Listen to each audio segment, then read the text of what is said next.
हम सीखने वाला है। तो उसके लिए हम लोग प्रकटीकरण का किताब पढ़ना बहुत जरूरी है। ठीक है, सॉरी प्रकाशित वाक्य, सॉरी प्रकाशित वाक्य पढ़ना बहुत जरूरी है। अभी प्रकाशित वाक्य हम लोग ले लेंगे, प्रकाशित वाक्य ले लेंगे। ये प्रकाशित वाक्य का ये किताब है, इसी में 3 भाग है। उसको बाइबल समझा रहे, क्योंकि बाइबल बाइबल को समझा देते। ये हम लोग सीखते हैं बाइबल से। ओके, बाइबल का एक वचन है, उसी वचन के बारे में दूसरे एक वचन सिखा देते हमको। तो हम लोग सीखेंगे बाइबल से, बाइबल का सीखने वाला है। तो उसके लिए पहले हम लोग पढ़ेंगे एक की वर्स है एक किताब के लिए, वो चैप्टर 1 वचन 19, चैप्टर 1 वचन 19।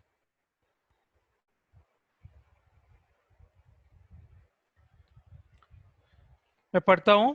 इसलिए जो बातों तूने देखी है और जो बातों हो रही है और जो बातें इसके बाद होने वाली है, उन सबको लिख ले। ये हम लोग इधर देख रहे, इधर 3 है। क्या लिया इधर? पहला क्या है? जो बातें तूने देखी है। ओके, जो देखी है, देख लिया। ओके, उसके बारे में वो है चैप्टर 1। चैप्टर 1 में जो देखी है उसके बारे में लिखा है। क्योंकि ना सब कुछ बोलने के बाद, देखने के बाद, सब कुछ बोलने के बाद, देखने के बाद लास्ट में उन्होंने बोला जो देखी है। और सेकेंड क्या लिखा है? और जो बातें इनके बाद, सॉरी, और जो बातें हो रही है, जो बातें हो रही है वो चैप्टर 3 और 4 के, चैप्टर 2 और 3 के बारे में बात करते, जो हो रहे हैं अभी प्रेजेंट एज में। और नेक्स्ट है जो बातें इसके बाद होने वाली है, वो है चैप्टर 4 से लेके चैप्टर 22 तक। ये किताब, मतलब ये किताब को हम लोग 3 में डिवाइड करेंगे। चैप्टर 1 जो बात हो गई, चैप्टर 2 और 3 जो बात हो रहा है, और चैप्टर 4 से लेके 22 तक होने वाले हैं, होने वाले चीज। ठीक है, चलिए अभी हम लोग हमारे पढ़ाई के हिसाब से हम लोग जो होने वाला उसके बारे में देखना, जो होने वाला उसके बारे में हमको देखना है। इसके लिए हम लोग ले लेंगे चैप्टर 4 वर्स 1, चैप्टर 4 वर्स 1।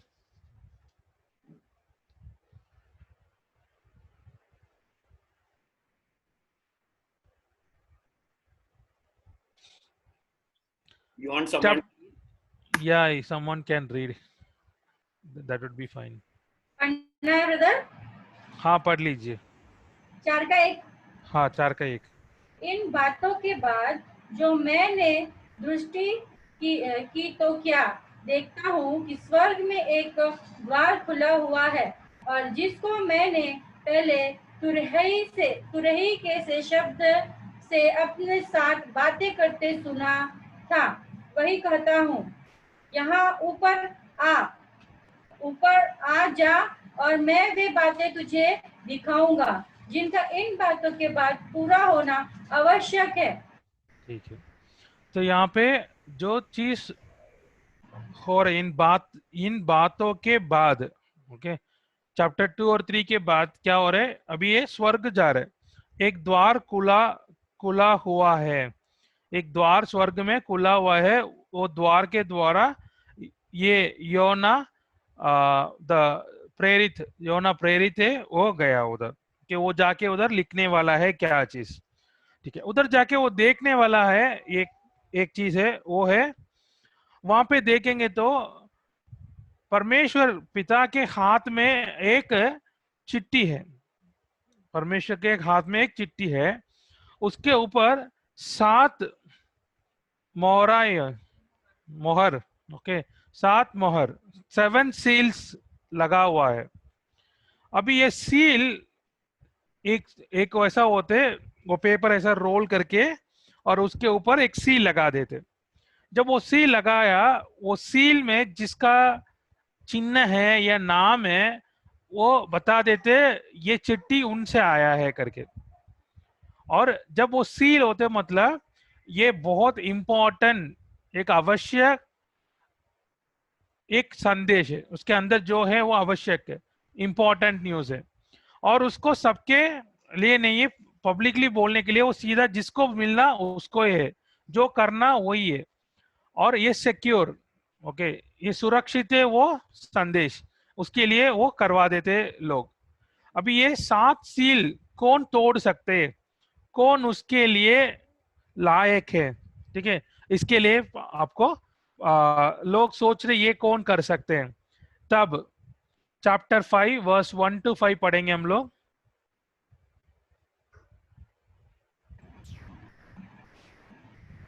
जो सिंहासन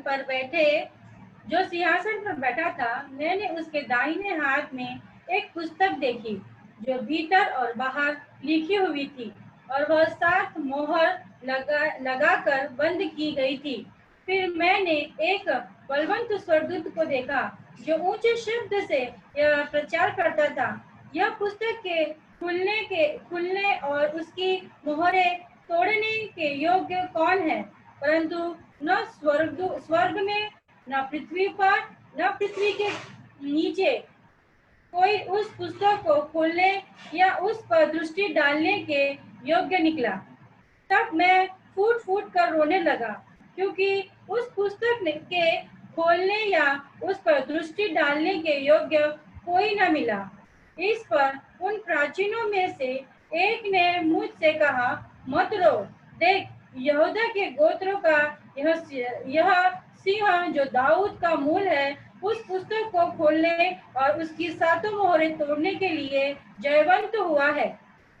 ठीक है, तो अभी इसको तोड़ने का योग्य कौन है वो इधर बताया। जब पहले था कोई योग्य नहीं था, पूरे पृथ्वी में स्वर्ग में कोई योग्य नहीं था, कोई आगे आके उसको तोड़ नहीं पाते था, वो पुस्तक को खोल नहीं पाया। तब ये रोना शुरू कर लिया। फिर एक प्राचीन ने बोला है, मत रो, देखो कौन है, यीशु मसीह है। वो कौन है, यहूदा के गोत्र का वह सिंह जो दाऊद का मूल है, ओके, लाइन ऑफ जूडा और रूट ऑफ डेविड, दाऊद का मूल है, वो यीशु मसीह के, वो क्या है, वो योग्य है, वो 7 महर को, ओके, महर को खोलने के लिए और अंदर जो लिखा उसको पढ़ने के लिए वो लायक है। तो अभी यीशु मसीह के हाथ में वो पुस्तक गया और यीशु मसीह को 7 सील को ओपन करने वाला है। तो ये सेट करते हमारा ट्रिबुलेशन पीरियड को। जब ये पुस्तक का 7 सील्स को यीशु मसीह खोलना शुरू कर लेते, तब क्या शुरू हो जाएगा, ये क्लेश का समय शुरू हो जाएगा। ओके, हम लोग पिछले हफ्ते में हम लोग देखा था 7 साल का क्लेश होगा, उसी में पहले 3.5 साल में क्लेश होगा, दूसरे 3.5 साल में एक महाक्लेश होगा, बहुत ज्यादा क्लेश होगा करके हम लोग देखा था। और ये 7 सील के बाद 7 दुरी, ओके, दुरी होगा, और उसके बाद 7 कटोरा होगा। ये 7 चीज को हम लोग देखने वाला है हम लोग। अभी चलिए, अभी फर्स्ट सील से शुरू करेंगे, चैप्टर 6 लेंगे। अभी हम लोग चैप्टर 6, 7, 8 3 चैप्टर को फास्ट कवर करेंगे हम लोग। चैप्टर 6 ले लीजिए, वचन 1, चैप्टर 6 में वचन 1 और 2, 1 और 2। फिर मैंने देखा कि मेमने ने उस 7 मोहरों में से एक को खोला, और उन 4 प्राणियों में से एक का गरजना का सा शब्द सुना। दूसरा वचन, मैंने दृष्टि की और देखा, मैंने दृष्टि की और देखो एक श्वेत घोड़ी है और उसका सवार धनुष लिए हुए है और उसे एक मुकुट दिया गया और वह जय करता हुआ निकला कि और भी जय प्राप्त करे। ठीक है। तो स्वर्ग में 4 प्राणी हैं, आगे हम लोग बढ़ेंगे तो पता चल जाते हैं। 4 प्राणी है। जब यीशु मसीह पहला मोहर का ओपन किया है, खोला है, तब पहला वो प्राणी क्या किया, देखने के लिए बोला। उधर देखेंगे तो हम लोग एक श्वेत घोड़ा है, श्वेत घोड़ा, व्हाइट कलर का एक घोड़ा है। व्हाइट कलर एक पीस के लिए भी, पीस का, ओके, शांति का एक चिन्ह है। जब युद्ध चलते, अगर कोई वो व्हाइट कलर का कपड़ा लेके ऐसा करके आएगा तो वो क्या है, शांति के लिए आ रहे, मतलब वो बोल रहे अभी झगड़ा नहीं करेंगे, शांति के लिए आ रहे करके, ये शांति की बात कर रहे। और उसके सवार धनुष लिए हुए है, उसके ऊपर जो बैठा है उसके पास धनुष है। धनुष में 2 पार्ट होगा, आपको पता होगा। एक धनुष मतलब बो है, और उसके बाद एरो भी चाहिए, एक है तीर चाहिए होगा। इधर उसके पास सिर्फ धनुष है, तीर नहीं है। उसका मतलब वो झगड़ने वाला नहीं है, लेकिन वो युद्ध में जा रहे, झगड़ने वाला नहीं है लेकिन युद्ध में जा रहे। उसके हाथ में क्या है, धनुष है। याद रखना, मतलब ये क्या है, बंदूक है, बंदूक के अंदर गोली नहीं है, ऐसा है। और उस एक मुकुट दिया गया है। मुकुट क्या है इधर, याद रख लीजिए, आगे भी हम लोग बहुत बार ये देखेंगे। बाइबल में मुकुट के लिए 2 शब्द यूज किया है यूनानी में। यूनानी शब्द में 2 शब्द को यूज किया है। एक है डायाडम, ओके, इसको बोलते हैं डायाडम। डायाडम का मतलब है एक रॉयल क्राउन, ओके, एक राजरीग, ओके, वो राज का जो मुकुट है। दूसरा एक है स्टेफनोस करके बोलते हैं, इसलिए हम लोग इंग्लिश वर्ड आते हैं स्टीफन वर्ड। स्टेफनोस करके एक शब्द का यूज कर लेते हैं। उसका मतलब क्या है, कोई कंपटीशन में, कोई गेम में, खेल में जाके जीतते हैं ना, उनको दिया हुआ है, मतलब एक प्राइज जैसा है वो एक मुकुट है। ये 2 मुकुट अलग है, ओके। एक तो अपने माँ पिता से आते आते जाएगा, वो है इनहेरिट करके आते, ओके, दैट इज डायडम। यहाँ पे जो शब्द यूज किया बाइबल में यूनानी में, वो है डायडम नहीं है, स्टेफनोस, मतलब वो जीतने के कारण उसको जो मिला वो मुकुट है। और वह जय करता हुआ निकलता है कि और भी जय प्राप्त करे, ओके, वो आगे जाके भी जय प्राप्त करेगा। ये लोग को शांति लेके आते हैं, लेकिन युद्ध के द्वारा नहीं है, बट एक दूसरे के साथ वाचा बांध के, कवर्नेंट क्रिएट करके, दूसरे के बात करके क्या करेगा, शांति लेके आ जाएगा। और ये कौन है, ये है अंतिम दिन का मसीहा, ये एंटी क्राइस्ट है। ये कौन है, एंटी क्राइस्ट, अंतिम दिन में आने वाला मसीहा, ये चलिए। और ये पहले आ रहे, और बट ये याद रखना आप लोग, शांति सिर्फ परमेश्वर ही दे सकते। जो शांति ये दे रहे, जो अंतिम दिन का मसीहा जो शांति दे रहे, ये झूठा है, शांति है, लगते शांति जैसा, लेकिन शांति नहीं है वो। क्योंकि आगे हम देखेंगे वचन 3 और 4।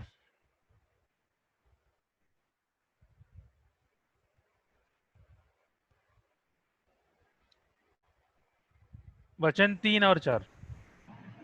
जब उसने दूसरी मोहर खोली तो मैंने दूसरे प्राणी को यह कहते सुना, आ। फिर एक और घोड़ा निकला जो लाल रंग का था। उसके सवार को यह अधिकार दिया गया कि पृथ्वी पर के मेल उठा ले, ताकि लोग एक दूसरे को वध करें, और उसे एक बड़ी तलवार दी गई।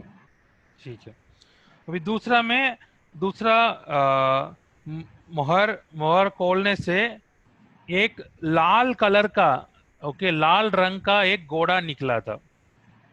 और जो सवार, उसके सवार को, उसके ऊपर जो बैठा है उसको अधिकार दिया गया कि पृथ्वी पर मेल उठा ले, मतलब जो पीस दिया, एंटी क्राइस्ट ने जो शांति दिया उसको उठाने के लिए अधिकार दिया है, और ताकि लोग एक दूसरे का वध करे, एक दूसरे को मार सकते। ओके, मतलब एक दूसरे को मारते मतलब ये छोटा ऐसा हो सकते है, एक आदमी दूसरा आदमी के मार सकते हैं, या बहुत ज्यादा होते तो एक युद्ध हो सकते हैं, एक पूरे आ, देश दूसरे देश के ऊपर जाके लोगों को मारना शुरू किया होगा। ओके, कैसा भी हो सकते, लेकिन उसमें क्या हो जाते, और उसको बड़ी तलवार दिया, जो उसके ऊपर बैठा है घोड़े के ऊपर उसको तलवार दिया। तलवार किसकी बात कर रहे हैं? युद्ध की बात कर रहे। चलिए, अभी सेकेंड चीज क्या हुआ, युद्ध हो रहे, युद्ध होने से बहुत सारे लोग मरेंगे। पहले पीस दिया, लेकिन पीस के साथ साथ युद्ध भी आ गया। ओके, अभी युद्ध के बाद क्या होगा? ठीक है, बहुत सारे कंट्रीज आजकल युद्ध करने के लिए डरते। क्यों डरते पता है? युद्ध के बाद लोगों को बहुत दिक्कत हो जाएगा खाने का, या बाकी सारे चीज के लिए अत्यावश्यक जो भी चीज चाहिए वो सब में दिक्कत हो जाएगा। अभी हम इसको अच्छे से समझ सकते हैं, हमारे देश में एक युद्ध चल रहे, कोरोना के ऊपर युद्ध चल रहे, जो जिसके ऊपर युद्ध चल रहे उसको हमको देख नहीं पाया, और हम लोग उसके साथ युद्ध कर रहे, उसके लिए कुछ ना कुछ कर रहे हम लोग। लेकिन ये युद्ध में हमको बहुत दिक्कत हो रहा है, आपको पता होगा क्या क्या चल रहा है अभी। हमको अच्छे खाने के लिए चीज नहीं मिलते, भाव बढ़ गया होगा, बहुत सारे लोग को नौकरी नहीं है, ये बहुत सारे फैमिली में प्रॉब्लम आ जाते हैं। वैसा युद्ध होने के बाद ऐसा चीजें हो जाते। अभी तीसरा देखेंगे, तीसरा मोहर खोलने से क्या होगा, वचन 5 और 6। जब उसने तीसरी मोहर खोली तो मैंने तीसरे प्राणी को यह कहते सुना, आ। मैंने दृष्टि की और देखो, एक काला घोड़ा है और उसके सवार के हाथ में एक तराजू है। और मैंने उन चारों प्राणियों के बीच में से एक शब्द यह कहते सुना, दिनार का सेर भर गेहूं और दिनार का 3 सेर जौ पर तेल और दाखरस की हानि न करना। ठीक है, अब ये काला घोड़ा कौन सी है? ये हमारा काला घोड़ा नहीं, फतेहगंज का। ये काला घोड़ा क्या है? आ, एक अकाल की बात कर रहे। ओके, अकाल की बात करते, क्योंकि लोग युद्ध में जाने में क्या हो जाएगा, वो जो खेती चलती है ना, वो खेती क्या हो जाएगा, बंद हो जाते, और उसके कारण खाने का भाव बढ़ जाएगा। इधर वो दिनार की बात कर रहे हैं ना, वो क्या है, एक दिन का जो तंगा बोलते ना, एक दिन का तंगा, एक दिन का तंगा से जो हम लोग खरीदते वो एक आदमी के लिए ठीक होगा बस। मतलब मैं पूरा दिन काम करूंगा तो सिर्फ मेरे लिए खाने के लिए पैसा मिल जाएगा, और मेरे फैमिली का करना है तो और मुझे काम करना पड़ते। अगर हमारे फैमिली में 3 लोग हैं तो मैं 3 दिन काम करूंगा तो हम लोग एक दिन खाना खा सकते। तो फिर क्या हो जाएगा, बहुत दिक्कत हो जाएगा, मतलब एक दिन में एक आदमी फिर खाना खाने का कम खाया तो फिर कहाँ जाके काम करेंगे? ठीक है, जो खाना खाना है वो खाए नहीं है, वो उसको बांट लिया, फैमिली में जितने मेंबर है उतने को बांट लिया, फिर वो आदमी जाके अगले दिन कैसा काम करेगा? और ऐसा बहुत दिन जाएगा तो दिक्कत हो जाएगा उसका। और दूसरा क्या दिया उसने, दूसरे दाने के बारे में लिखा है ना, वो जो हम लोग पशु को देते ना, उसके लिए बहुत उसमें न्यूट्रिशन कम होगा, वो मिलेगा हमको। और परमेश्वर अभी बोला है तेल और दाखरक्ष के ऊपर हाथ नहीं लगाना, अभी उसके ऊपर हाथ नहीं लगाया। ये हो गया तीसरा। अभी चौथा, 7 और 8।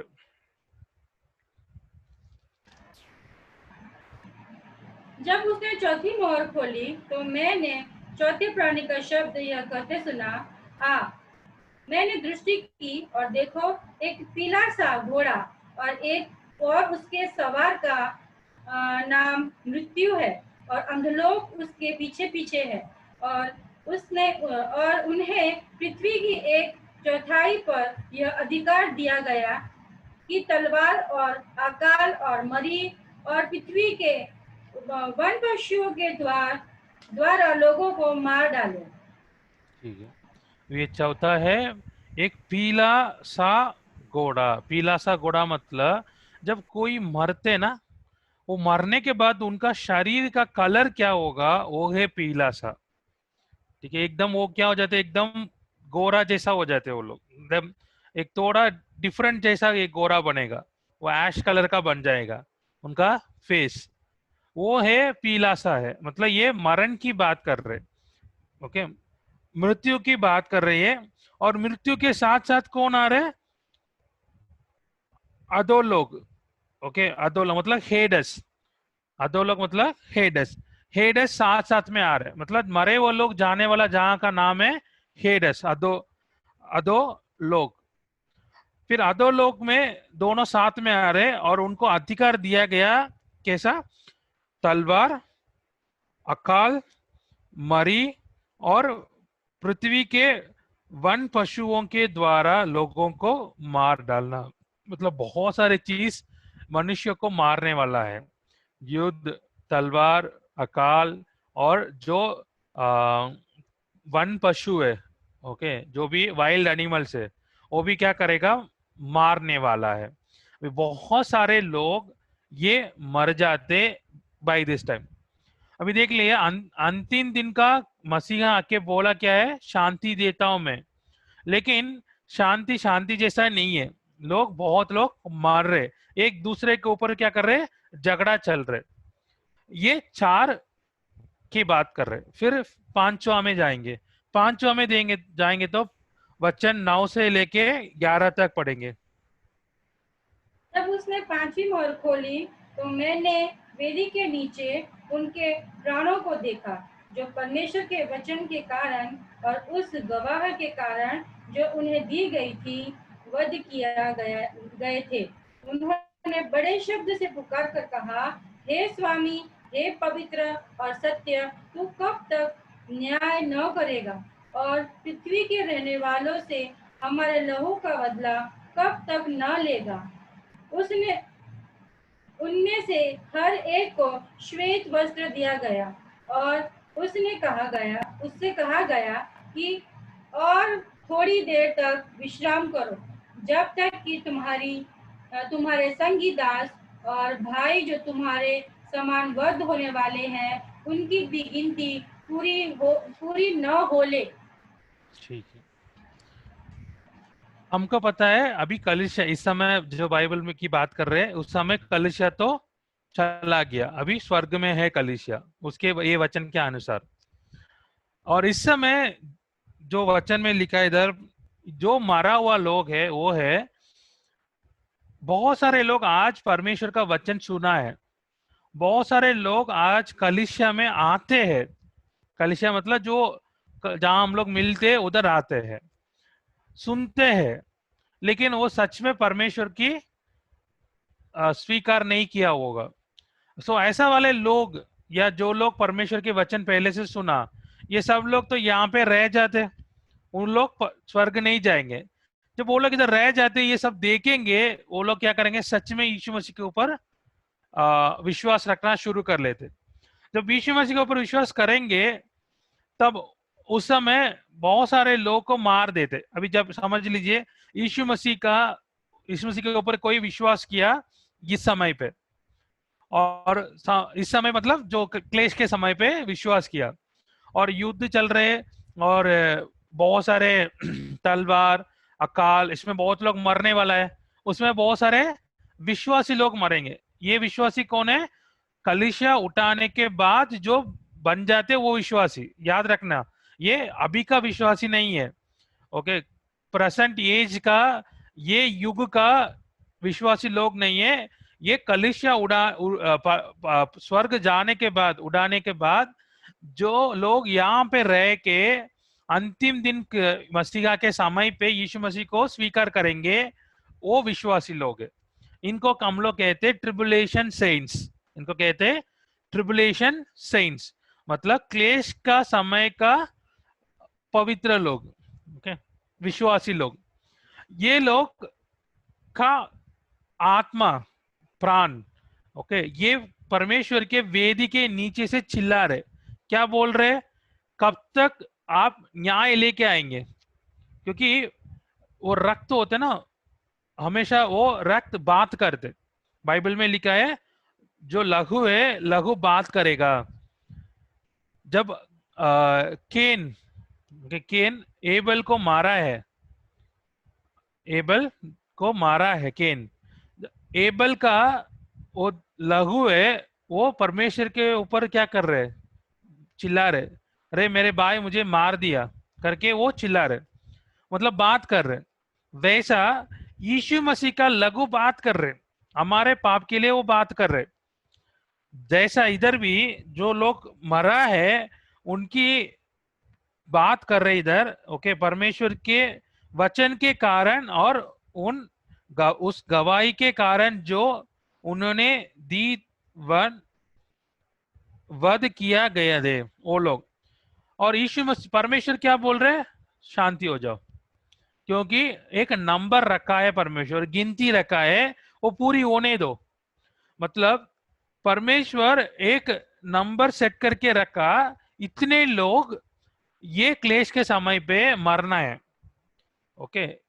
वो कौन है, विश्वास, इतने विश्वासी लोग मरना है करके परमेश्वर एक नंबर रखा, वो जो नंबर पूरी होने तक रुको करके बोला है। और उनको क्या दिया, एक सफेद कपड़ा भी दिया है, ठीक है, उनको एक सफेद कपड़ा दिया है। उसका मतलब क्या बन जाएगा, वो परमेश्वर की परमेश्वर की धार्मिक उनको मिला है, ठीक है। उनका नंबर कंप्लीट होने के लिए वेट करो करके बोला है। ये है पांचवा महर, ओके। नेक्स्ट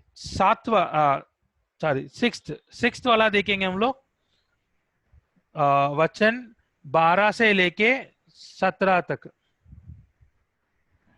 जब उसने छठी मोहर खोली तो मैंने देखा कि एक बड़ा भूकंप हुआ और सूर्य कंबल के समान काला और पूरा चंद्रमा लहू के समान हो गया। आकाश के तारे पृथ्वी पर ऐसे गिर पड़े जैसे बड़ी आंधी से हिलकर अंजीर के पेड़ से कच्चे फल झड़ते हैं। आकाश ऐसा सरक गया जैसे पात्र लपेटने से सरक जाता है, और हर एक पहाड़ और टापू अपने अपने स्थान से टल गया।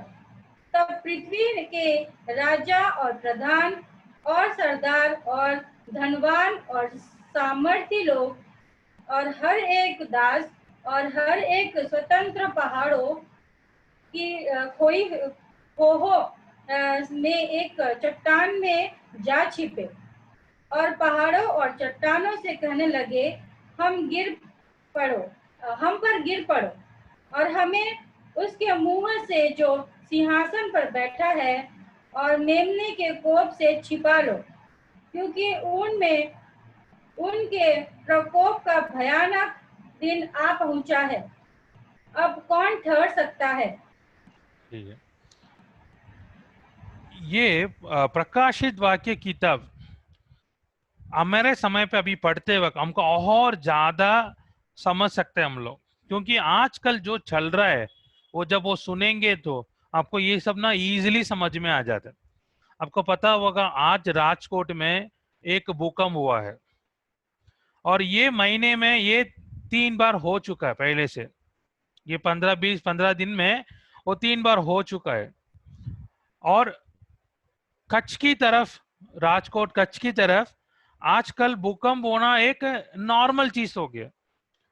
एक 3 साल के पहले जब हमारा शादी हुई थे, मैं और मोनिका दोनों गए थे, कच्छ गए थे घूमने के लिए। अभी वो जो गाड़ी चलाया हमारा गाड़ी, उनसे बात हुआ था, बात करते करते पूछा था, ये कच्छ में 2001 में एक बड़ा भयंकर भूकंप आया था, 11 में भूकंप आया था, नहीं 1 में, सॉरी। और उस समय बहुत बड़ा चीज हुआ था, जनवरी 26 को, वो तो ओके, या सबको याद होगा। वो हम लोग वहाँ का एक पैलेस था, वो पैलेस में भी देखा बहुत बड़ा सा एक क्रैक था, वो भी उस समय हुआ था। उनसे जब वो ड्राइवर को पूछा था, वो बोला महीने में तो 2-3 बार तो आ जाते धीरे से, हल्का सा हिलते हिलते रहते हैं हमारा घर, महीने में 2 बार 3 बार ऐसा होते जाते। और आजकल आप लोग न्यूज देखेंगे ना, वो कश्मीर की तरफ, लद्दाख की तरफ, असम की तरफ या नॉर्थ ईस्ट की तरफ हमेशा एर्थक्वेक होते होते जा रहे हैं। ये सब क्या छोटा छोटा है, 3.4 हेक्टेयर स्केल का या 4 हेक्टेयर स्केल का, इतना ही होते थे। लेकिन इधर लिखा है एक भयंकर, एक बड़ा, एक एर्थक्वेक आने वाला है करके लिखा है इधर। और उसके बाद सूर्य क्या बन जाएगा, काला बन जाएगा, कंबल जैसा काला बन जाएगा। अगर सूर्य कंबल जैसा काला बन गया तो कौन हमको रोशनी देते। लेकिन याद रख लीजिए ये सब एक टेम्पररी है, बाद में सब हट जाएगा। ओके। और मून ब्लड जैसा दिखते, लघु जैसा दिख रहे। शायद आप लोग देखा होगा, मुझे पता नहीं है आप लोग देखा क्या, 2 साल के पहले अगेन जनवरी 26 को ओके एक लूनर एक्लिप्स आया था। जब शाम को हम लोग, मैं और मोनिका दोनों डीमार्ट जाके कुछ सामान लेके आ रहे उस दिन, तो हम लोग आ रहे सामने से घर पहुंचने के लिए आ रहे, तो उस दिन फुल मून के दिन ने जैसा मून सूर्य चंद्रमा ऊपर आया है, आते आते वो ग्रहण शुरू हो गया। उसमें देखेंगे ना एकदम एकदम लाल कलर का था, एकदम लाल कलर का। जब पृथ्वी का वो छाया गिरेगा उसके ऊपर, तब वो क्या कैसा दिखेगा, एक लाल कलर का दिखना शुरू हो जाता है। वैसा इधर मून दिखना शुरू हो जाते। जब इसमें लिखते लाल जैसा दिखेगा, लेकिन परमेश्वर हमको अभी से दिखा दिया है कैसा, ऐसा उसका मतलब कैसा होगा करके। और अंजीर जैसा क्या करेगा, सारे तारों गिर जाएगा। और आजकल आपको पता होगा तारों किसके लिए हमको दिया गया है, तारों सब हमको समय को गिनने के लिए दिया गया है। बाइबल लिखते हैं समय को गिनने के लिए और डायरेक्शन को, कौन सी दिशा में हम चल रहे वो देखने के लिए दिया गया है। आजकल हमारे पास गूगल मैप आ गया, जीपीएस आ गया, बहुत सारे टेक्नोलॉजी है। बट ये टेक्नोलॉजी आया करके यूज कर रहे हैं। अगर ये टेक्नोलॉजी एक दिन सैटेलाइट नहीं है, इंटरनेट नहीं है, या बैटरी खत्म हो गया, क्या करेंगे।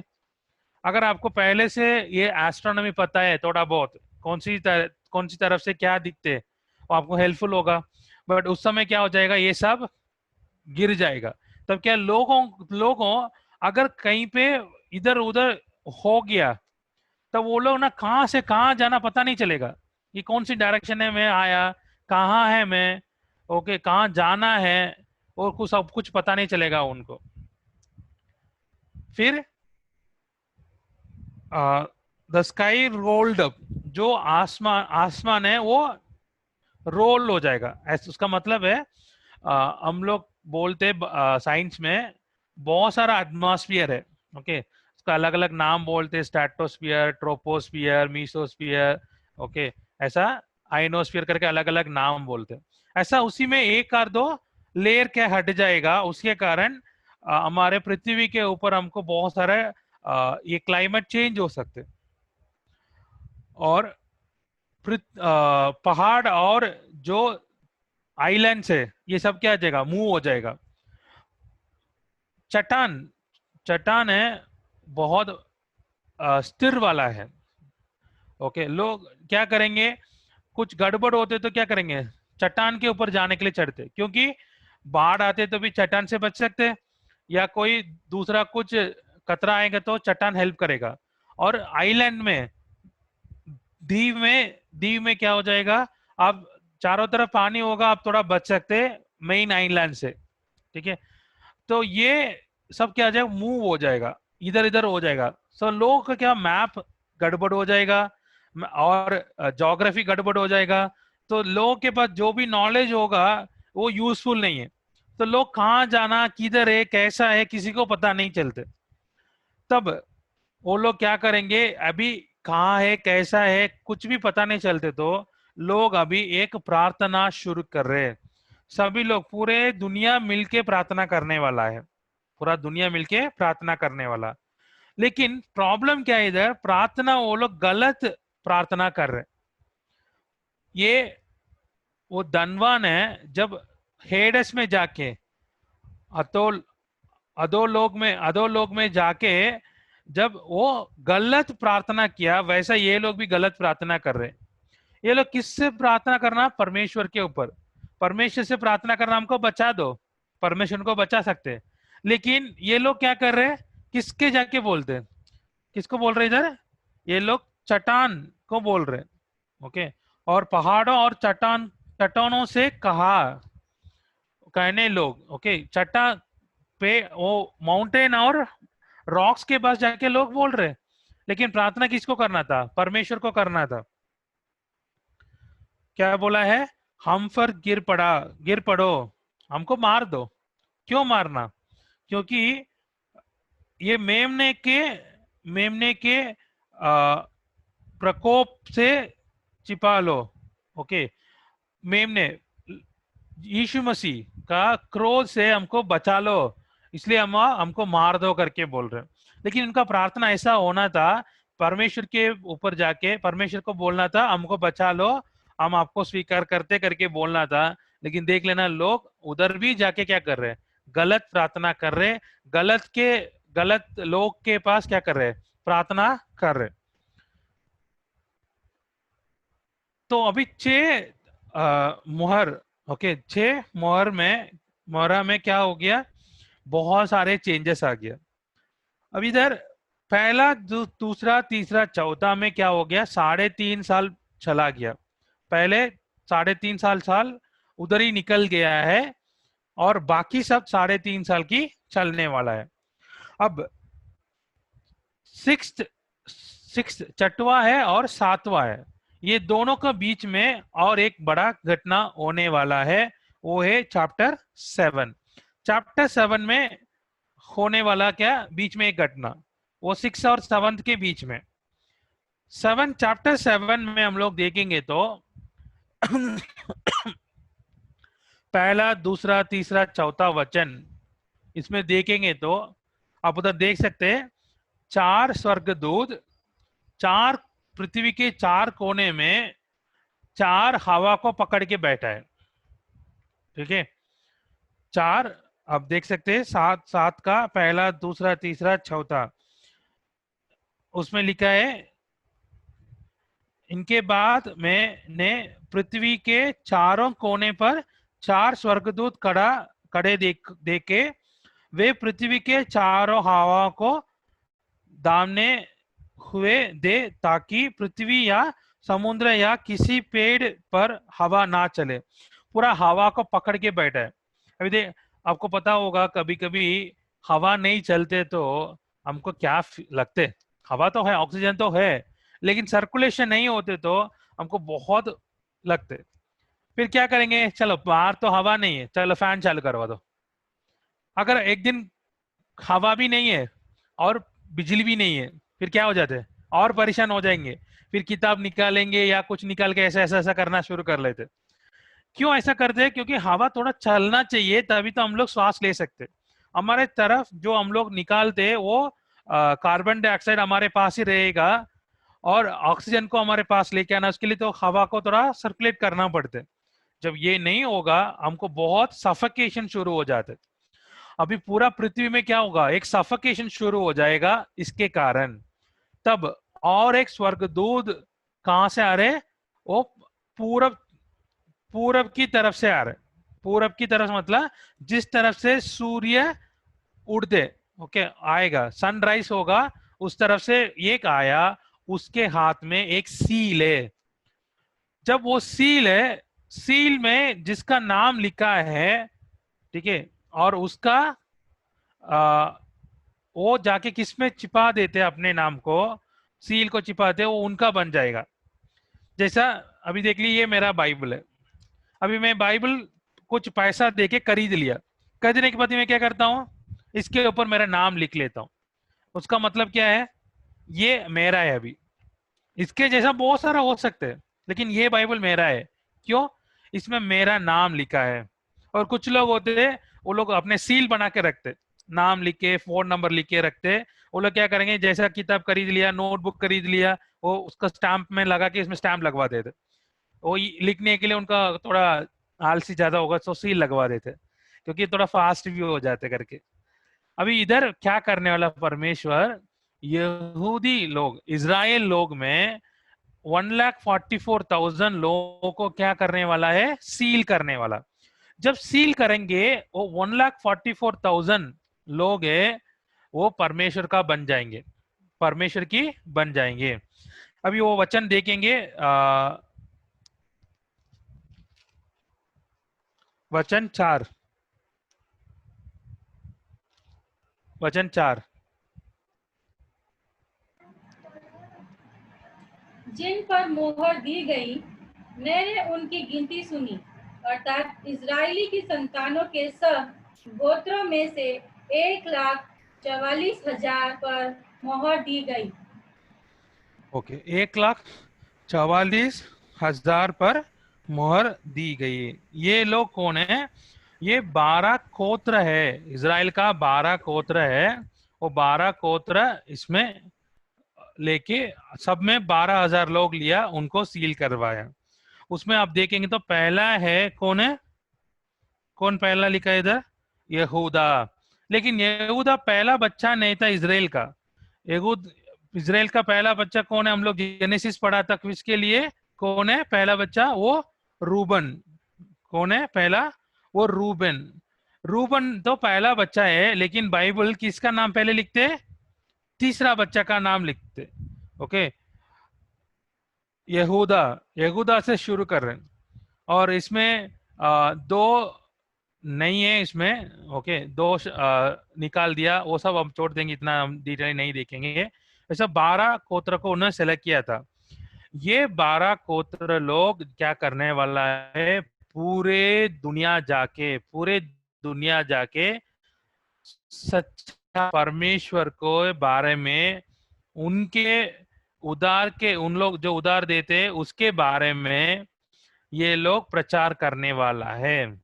बहुत लोग करेंगे, लेकिन परमेश्वर इनको चुना है, परमेश्वर उनको चुना है और चुन के उनको भेजने वाला है। ये लोग जाके पूरे पृथ्वी में सभी को परमेश्वर का सुसमाचार को बताएंगे। अभी कलीसिया नहीं है, इसलिए अब वार्ता देने का रेस्पॉन्सिबिलिटी, जवाबदारी इन्हीं को मिला है। अभी ये लोग जाके क्या करने वाला है? परमेश्वर का वचन को बताने वाला है। ठीक है, देन आगे जाके 9वां वचन पढ़ेंगे।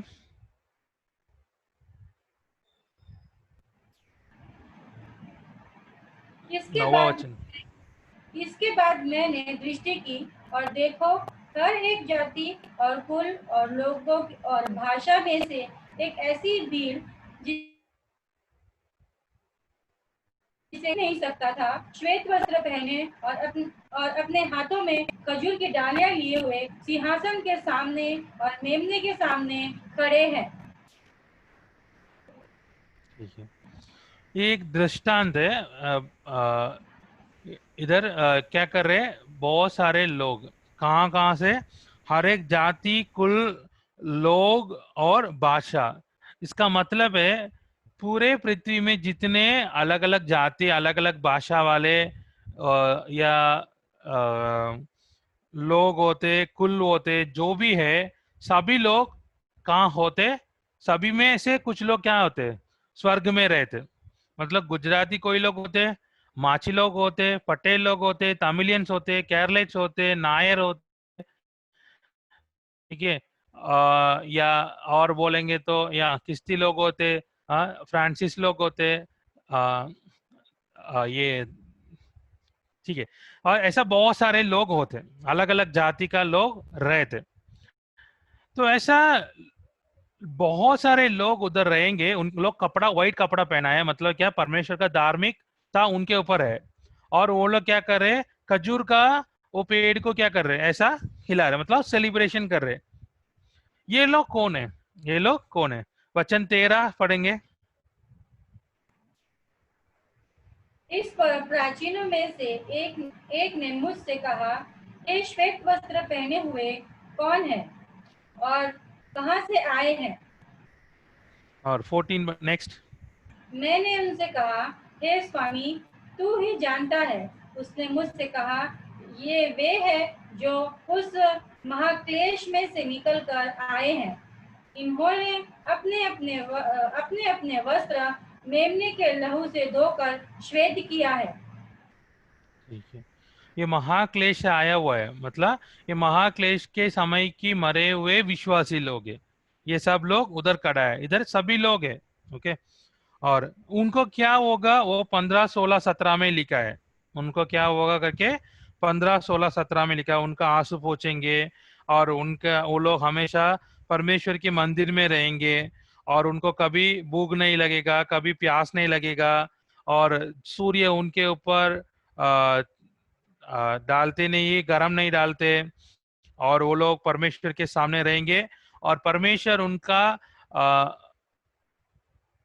चरवाहा बना के, ओके, वो क्या करते हैं, परमेश्वर उनका अच्छा चरवाहा बना के 17 में पढ़ेंगे तो क्या लिखा, क्योंकि मेमना जो सिंहासन के बीच में है उनकी रखवाली करेगा और उन्हें जीवन रूपी जल के सातों के पास ले जाया करेगा। ठीक है, एंड उसके बाद लिखा, और परमेश्वर उनकी आंखों से सब आंसू पोंछ डालेगा। मतलब भजन संगीता 23 हम लोग पढ़ते हैं ना, वैसा है इधर भी परमेश्वर क्या कर रहे हैं, उनको आंसू पोंछ के उनको आराम से लेके जा रहे। ओके, जो भजन भजन संगीता में पढ़ते हैं हम लोग वो पृथ्वी में है, ये स्वर्ग में वो लोग क्या कर रहे हैं, परमेश्वर उनको देखना एक मेमना है, लेकिन वो मेमना क्या कर रहे हैं, उनको एक चरवाहा जैसा उनको चला रहे, उनका सब आंसू पोंछ रहे, उनको रखवाली कर रहे। ये होगा उन्हीं को। यहां तक 6 सील खत्म हो जाते, यहां तक 6 सील खत्म हो जाते। फिर आगे जाके 7वां सील ओपन हो जाएगा, वो 8वां वचन में देखेंगे, 8वां अधिकार में। और ये ओपन होने से ये आगे जाके 7 धुरी को ओपन करेगा। ओके, चैप्टर 8 में वर्स 1 to 6 पढ़ेंगे।